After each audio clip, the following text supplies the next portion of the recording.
Good evening, everyone. Today we're going to talk about Chapter 7, which is under living in a diverse society. So Chapter 7, how can we respond in a diverse society?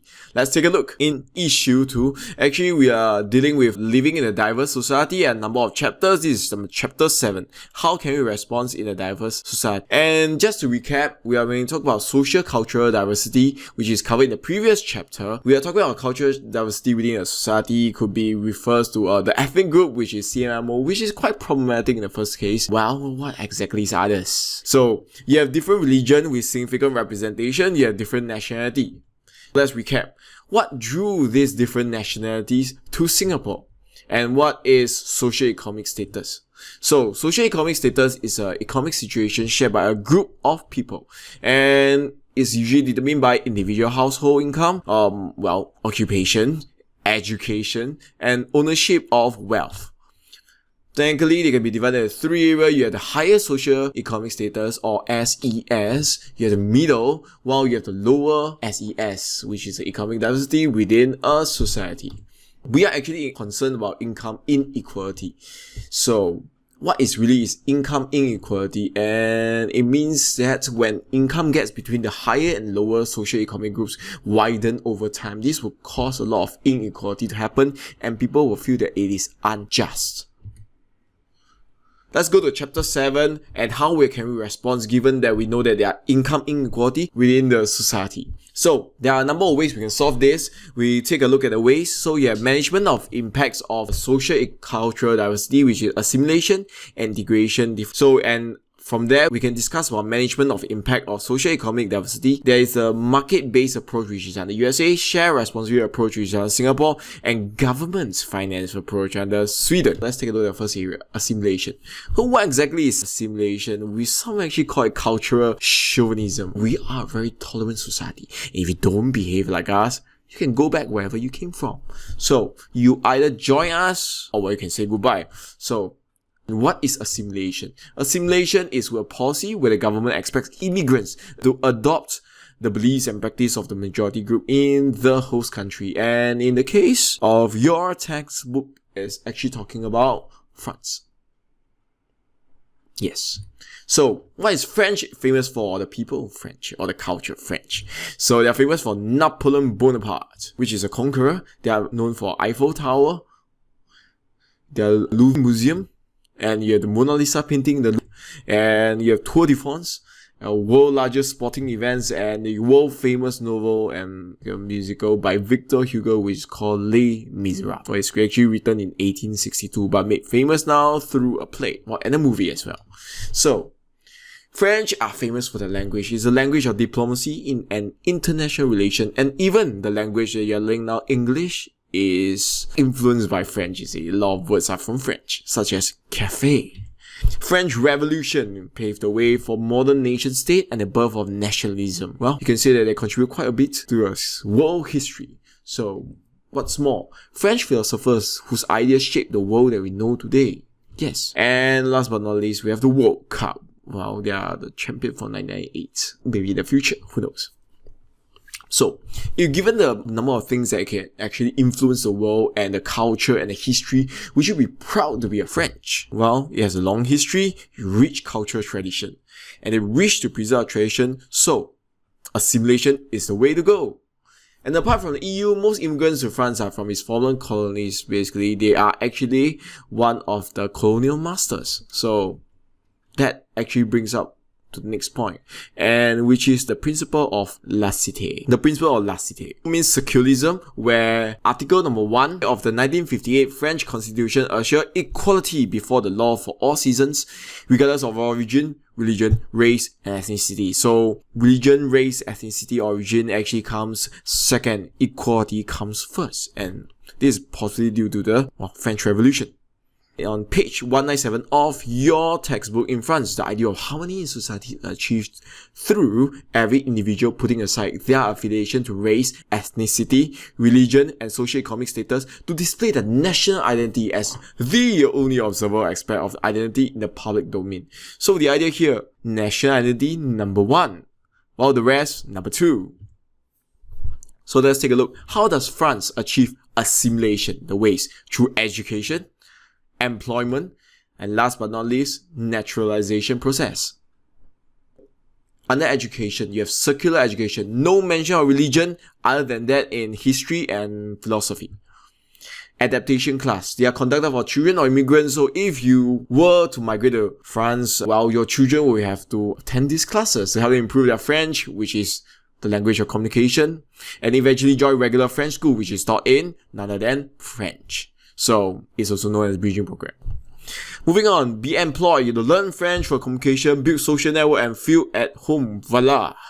That's a French term. So, the whole idea that immigrants will feel and face discrimination in companies' hiring policy, and they are actually 3 times more likely to be unemployed. Well, you really need to learn French. That's the basic criteria. The next part will be the induction program, which is to understand life in French and be a French national. I mean, you can't just say, I want to be a French and know it straight away. You have to be inducted. Well, introduced. And you have to attend French language courses as an adult and a day of civic education to know how to behave as a French person. And pass a French cultural and language test so that you can be considered as a French national.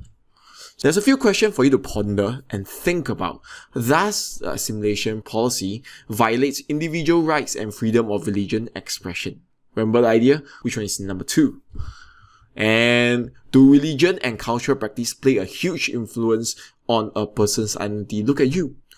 Do you think that part of you actually belongs to a religion? If it does, well, yes, it does play a huge influence on your personal identity.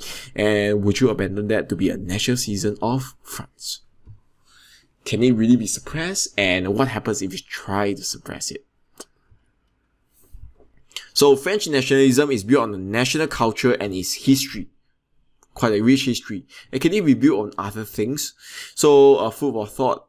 Does an assimilation policy makes immigrants feel valued as a person, as their culture? And under what circumstance might an assimilation policy be successful? So let's go on to the next part, which is integration. Integration is actually quite important because as compared to assimilation, it provides an alternate policy of managing social cultural diversity. Let's take a look. Integration policy, is it a mixture or is it a compound? Do you mix them together or you actually form a chemical based on that? So in this case, guess what it is? It is, I can tell you. So you'll find out in a while. So case study, Singapore. What exactly is Singapore nationality? Actually, I'm quite confused too. So is it Malayan?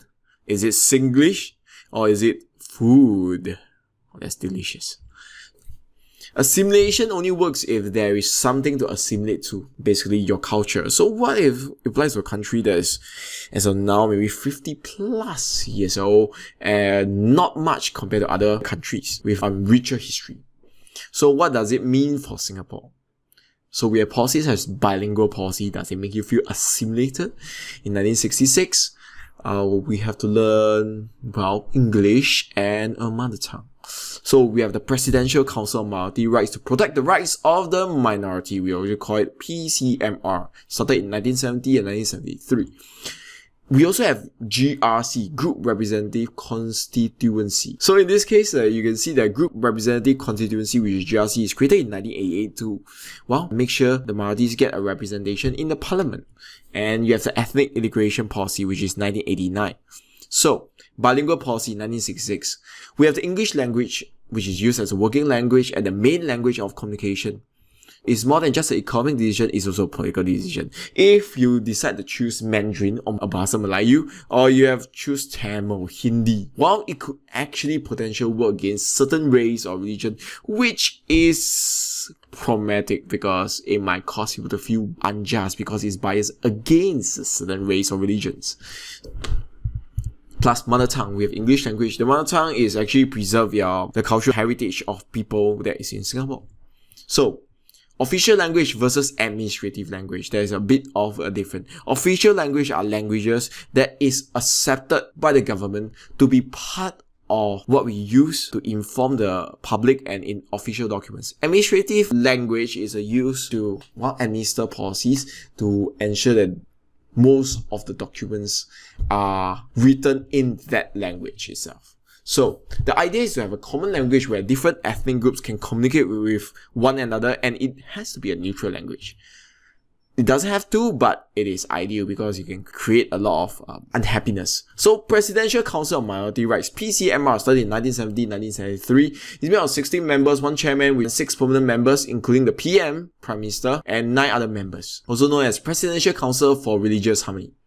So ensure legislation are not disadvantageous to any racial or religious groups. So CJ actually refer to Chief Justice, and the current one is Chief Menon, which is shown in the picture on the far right. That's CJ. So reports on matters affecting racial and religious communities, that is referred to it by Parliament and the government, is headed also by one of the members, is actually the President. So, Group Representative Constituency. In this case, Singapore has a majority of Chinese, which is made of 70+%, and they won't likely to vote for minority candidates. I won't say all, but well, if you're talking about majority, they most probably won't. So ensure minorities are represented in Parliament. It is important to have GRC rather than SMC. SMC stands for Single Representative Constituency. In this case, it represents 1 person, while GRC usually is a group of 4 to 5. So one of them have to be a minority. You have the NCMP, which is 9 guaranteed votes but no voting rights. So PAP, which is the ruling party, talk about playing the role of opposition in parliament within its own rank. So you actually follow up with NMP and NCMP because opposition is able to provide a richer discussion. So going by that logic, why don't we revert to all SMC system and have an equivalent of NMP scheme for minorities if none is elected? Well, this is an alternate idea. So let's go back. So we have GRC. Don't worry, you'll get into parliament. So we have someone holding a hand on someone. What can you infer about GRC system? Well, you can actually discuss that with your friends and possibly come up with an answer. I will not be revealing the answer. So Ethnic Integration Policy 1989, also known as Raffles Town Plan in 1820. The whole idea is to integrate the different ethnic groups based on their percentage. So if you are in majority, they should occupy a majority of the flat. So they have a predetermined percentage of various ethnic groups for each HDB estate, which is a really good idea if you want to integrate with people from the other ethnic race. Otherwise, one whole entire area will be full of a certain race, which isn't good for integration, you see. But if you take a look here, there's mention of HDB, which means that it only refers to public housing. Does it refers to private housing as well? The answer is NO. So, it aims to prevent the formation of ethnic enclaves so that there will not be one single group which is dominating a single area. If you take a look here, based on the 2010 census, we have 74.1% Chinese, Malays 13.4%, you have 12.5% Indians and others. So if you take a look here, while the ethnic limits for block, right, is actually similar, you have 87, 25, 15.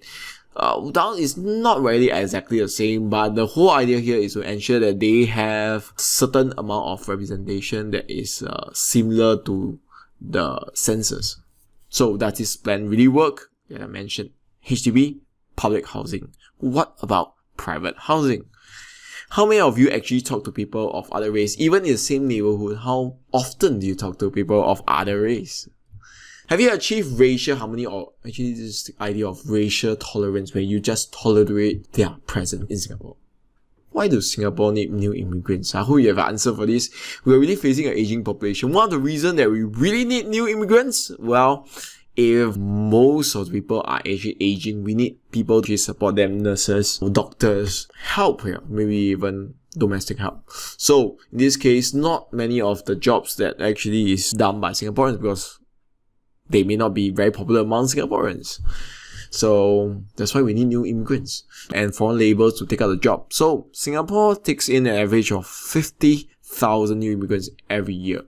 And there is a tension, you see, while people are feeling the same expression as a superhero. You have locals that are born and bred, especially those who have served NS, which is National Service. Us. You have immigrants as a formulation, while we consider them really similar to us, while we call them them. Us versus them. This makes us more united and clearer who they are because they define themselves against them. So imagine you remove this element of immigrants, and suddenly, how do you differentiate ourselves? It's very blurred. But now that we have immigrants, it actually creates this opposition. Will the integration policy work for immigrants in Singapore? What do you think? It is to help immigrants adapt to the norms, cultures, and values. The whole idea is for them to mix well with us. Doesn't necessary for them to give up their practice, but just to integrate with us. So, it's a forging of common experience. This is through NS.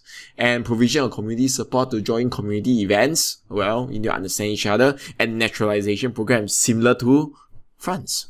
But the whole idea is to mix, not assimilate. So, forging a common experience, this works for spaces of different communities will expand and overlap and share common experiences. This could be in terms of festivals or perhaps NS.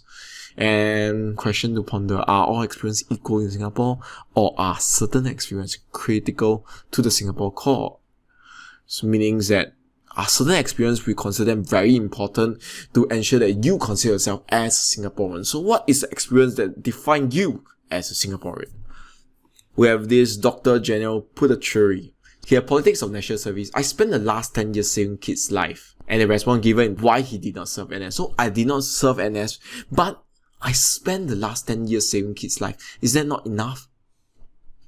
Question. What do you think? Do you consider him a Singaporean? This is exactly why people are uncomfortable with him. He has no idea the sacrifices that NS man has to suffer. 2 years penalty in life. While the ladies move ahead in life, in their studies, in their work, while the guys have to give up 2 years of their youth.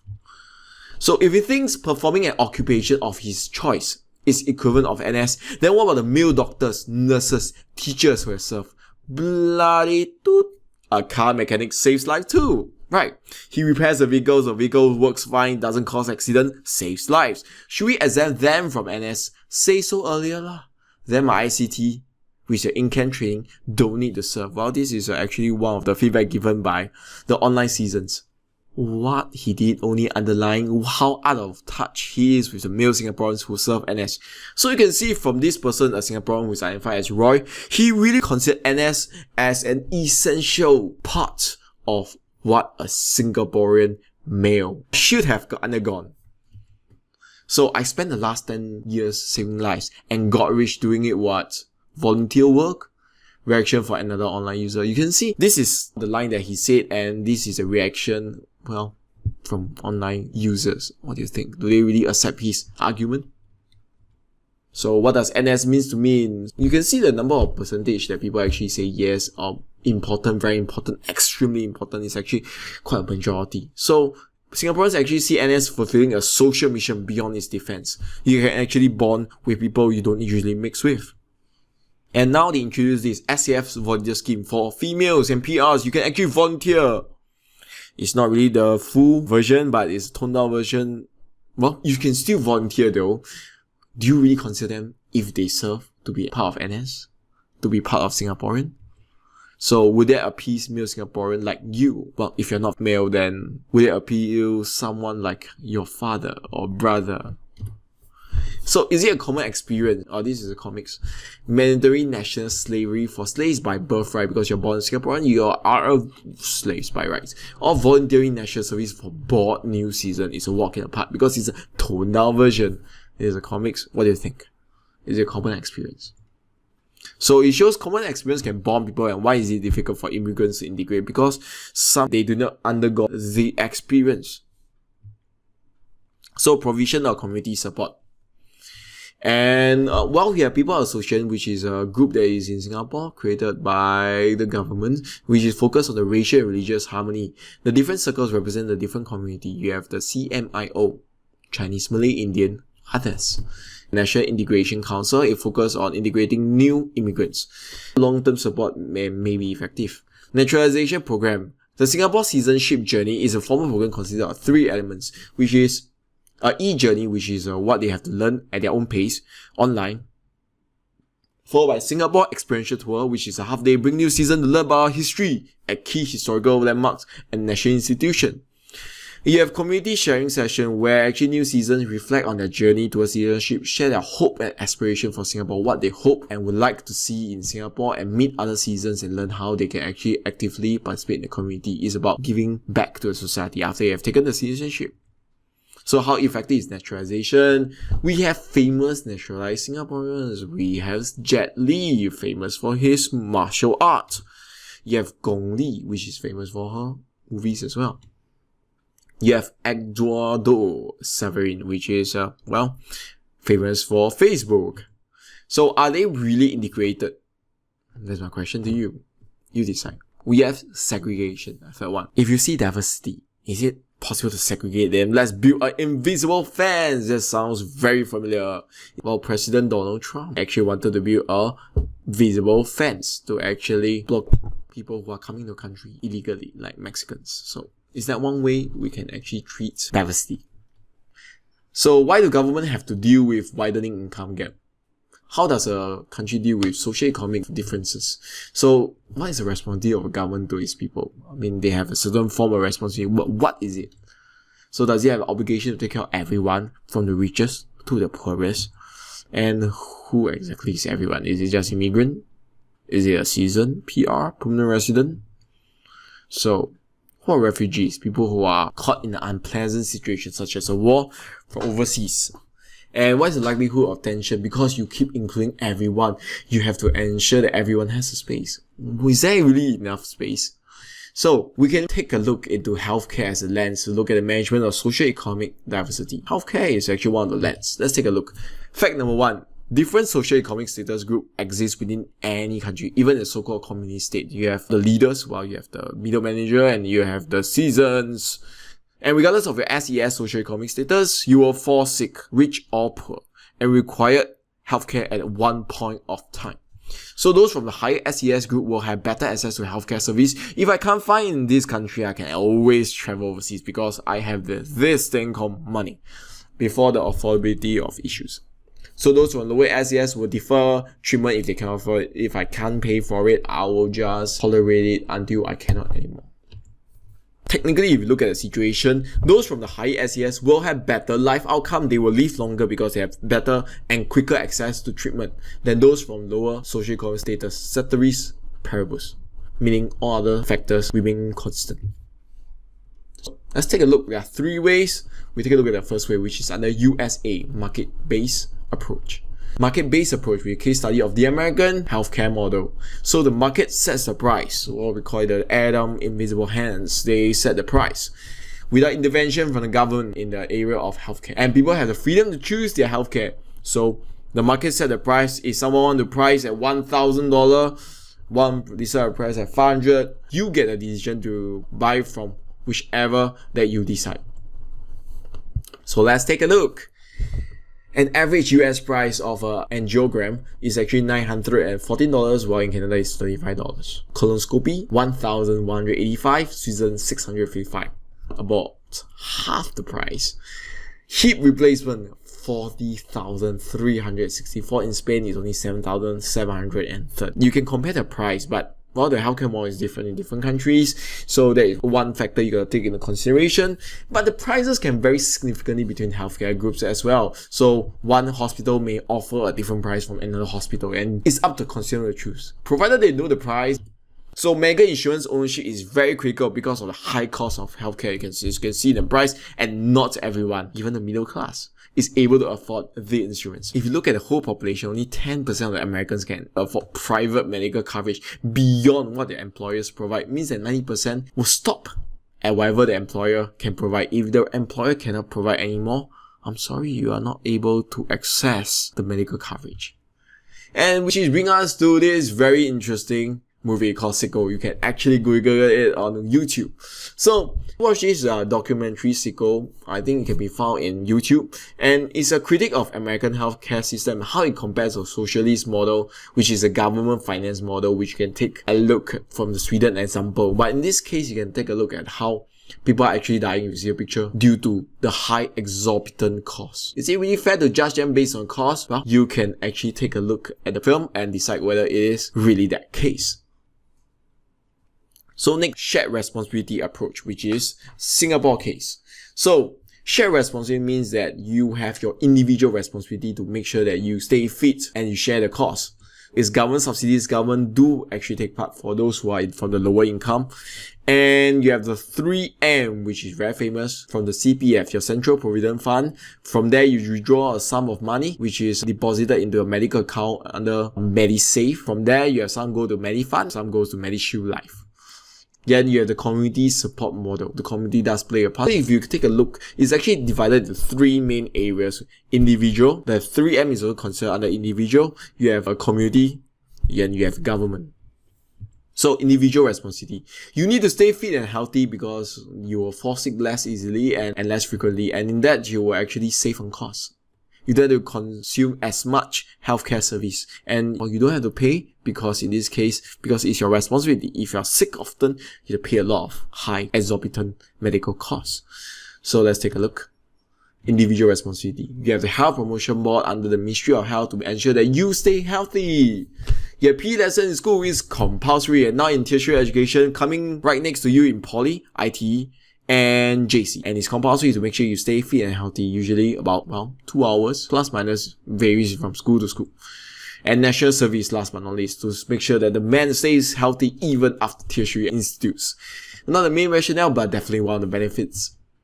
If government were to pay for healthcare costs, people will stop staying fit and healthy. But in this case, it is actually affecting a certain population who will actually see a doctor for whatever strange itch or pain that they feel, which is not wrong to see, but it may actually delay and stop others from actually seeing the doctor who has more urgent needs.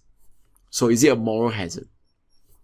So almost every country in the world subsidizes their healthcare. The question is how much, even in capitalist private American models.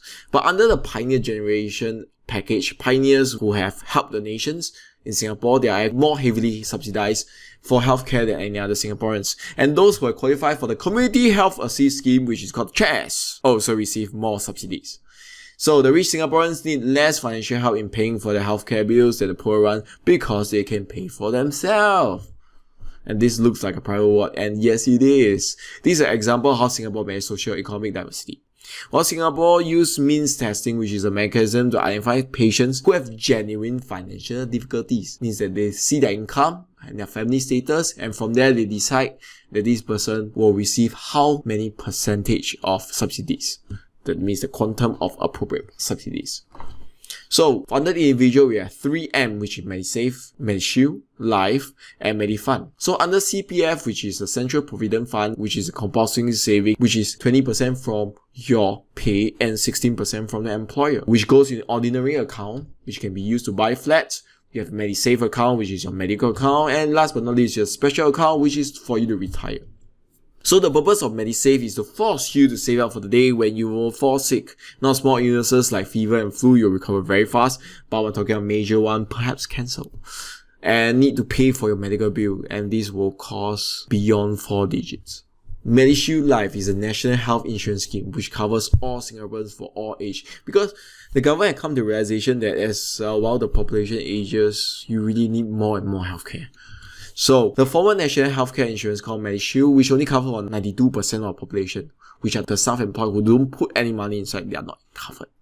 So, the other 8% have pre-existing illnesses, which means that the premium will be higher for MediShield Life. So, from now on, everyone will be covered, which is awesome, but it means that you have to pay more too. What about others who cannot afford the premiums? From there, you have actually MediFund, which is for patients who cannot pay the bill even after MediSave and MediShield Life. So it's like a backup of a backup. So after MediSave is your backup, which is MediShield Life. So those people will, after the backup, then you have MediFund, which is a last line backup by the government. So it's an endowment fund for sustainability. The initial 200 million endowment with occasional top-up from the government is being invested by the government. So interest and whatever that is earned from the investment is actually used and give to medical bills of needy patients who after their MediSave and MediShield Life are still unable to pay. This will be their lifeline. So in 2013, the principal of MediFund has reached 3 billion from 200 million. So the community helps by setting up a community hospital for long-term care and non-acute cases, such as those who don't need the immediate support and help from the government hospitals, so that they can actually shift to here and rest there, while the bases in the hospital can be taken up by more urgent patients. So the community will raise funds themselves to provide subsidies for the patients, could be through charity acts. So Singapore government's healthcare philosophy is based on 5 fundamental objectives: to nurture a healthy nation by promoting good health. That's the first step. To promote personal responsibilities for One Health and to avoid over-reliance on state welfare or medical insurance. So please don't depend too much on Singapore government, because you have to depend on yourself and not on your medical insurance as well. To provide good and affordable basic medical service to all Singaporeans, which is necessary, and to rely on competition and market forces is actually a mixture. To improve service and raise efficiency, last but not least, to intervene directly in the healthcare sector when necessary to make sure that the market be able to keep the healthcare costs down, because every person needs healthcare, even the poor. So especially the poor, because they are scared of not being able to keep themselves healthy. That's why this is a very, very important issue. My question to you, how successful has the Ministry of Health been in achieving the 5 principles which is given in 1993? I'll leave it up to you. Last but not least, we have the government finance approach, which is the case study of Sweden. So Sweden, this is the flag. Make sure you recognize it. The government actually provides substantial subsidies and service for most healthcare needs for all citizens based on the idea of social and economic equality. Regardless of who you are and what job you are equal in the eyes of the government. So private medical insurance is available and is voluntary. It means that don't actually have to take it. But unlike the US, not having private medical insurance in Sweden will not affect you adversely. So we have deductible system. Maximum you have to pay is 220 euros per annum, because Sweden is in Europe and they use the Euro currencies. So in this case, per annum for medical service, and that's it. Maximum. They can actually charge you for that. And 122 euros per year for prescribed drugs. All the rest will be covered by the government. These are the amount that you pay is per year. And if you think about it, we're talking about bills. If you are sick and consistently have to see the doctor, these are actually considered very, very little. Where does the money actually come from? Yes. Usually come from the government taxes, and that means that people will actually have to pay a lot more taxes as compared to Singapore.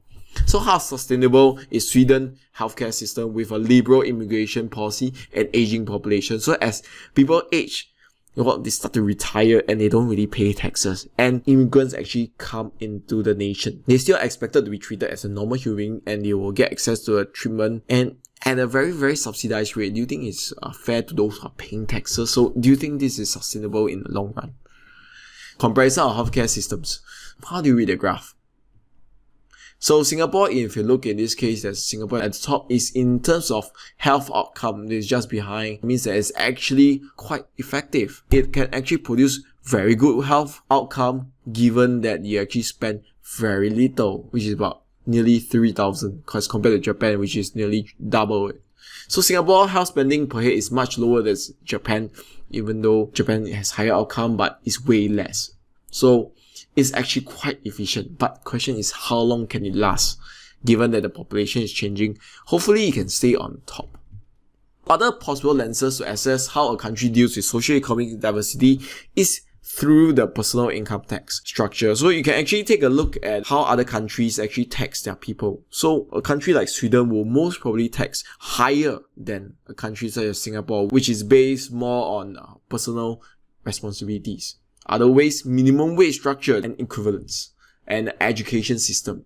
Is that how you measure those people from the rich private school as compared to those from government school? Is that an equalizer?